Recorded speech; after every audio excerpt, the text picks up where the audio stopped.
Hello, I'm Ken Stevens, the curator here at the College Football Hall of Fame. Welcome to another edition of Curator's Corner. Our first two episodes, we sort of talked about the questions that are most frequently asked of us here at the College Football Hall of Fame.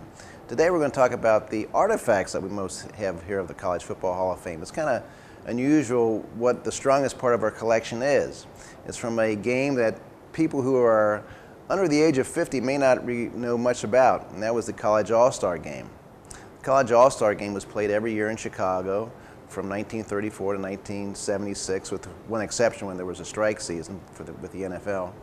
But it was a great game. It was the first preseason game of the college football season, and was played by the defending National Football League or Super Bowl champions against a group of collegians who had just graduated the previous year, and they would gather together and they would form a team before they would then, after this game, then they would disperse and go to the teams that they were drafted from.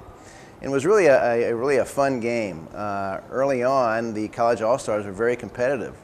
The very first game in 1934 was a 0-0 tie. And after that, in the first 5 games, the All-Stars led 2-1 with 2 ties. Now, the guy who came up with the whole idea for the College All-Star Game was Arch Ward, who was a Chicago sports writer. And he was also the guy that came up with the idea of baseball's All-Star Game, which he debuted the previous year in 1931. So as I said, every game of the series was played in Soldier Field in Chicago. And very often they had just huge crowds of up over to 100,000 people or more. And so we have lots of uniforms from this series.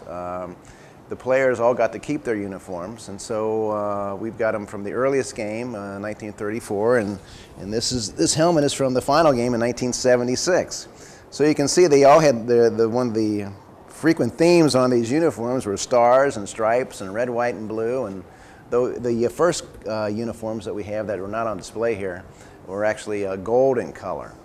Like I say, not only do we have the jerseys and pants and socks and helmets, but we have the letter sweaters. And you can see here, this is a great team picture of the team in 1942. They're on the rooftop of a skyscraper in downtown Chicago, and there right in the center is Bruce Smith from Minnesota, who was the Heisman Trophy winner of 1941. And so you can see how sort of the uniforms changed. This is a team in the I think it was 1957. There's Lenny Dawson of Purdue. And it's kind of fun to look at these pictures because you can pick out some of the great college players of all time all gathered onto one team. And then you can see again, this is another game in the 1938. So you can see the uniforms change a little bit, but they still had this basic theme of red, white, and blue and stars and stripes and that sort of thing. After the initial area where the All-Stars were very competitive, they sort of had a drought. Up till 1947, it was still pretty good. The All-Stars had 5 wins. The pros had 7, and with 2 ties. But from there on out, the All-Stars only won 4 more games. And the final series ended up with, I think, only 9 wins for the All-Stars and, 31 wins for the pros. So they really dominated those last contests. The final game was played in 1976. It ended late in the 3rd quarter because there was a huge rainstorm and lots of thunder in the Chicago area, so they had to call the game with the Steelers leading 24-0.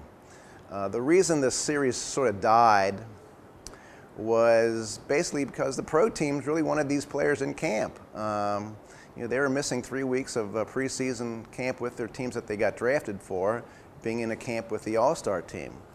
So they wanted them in camp, and there was also a question of some of the players got injured. In the 1975 game, Pat McAnally, who played at Harvard, was a Cincinnati Bengal draftee, and he caught a touchdown pass from Steve Bartkowski of California, 28-yard TD pass, and it hit his leg broken.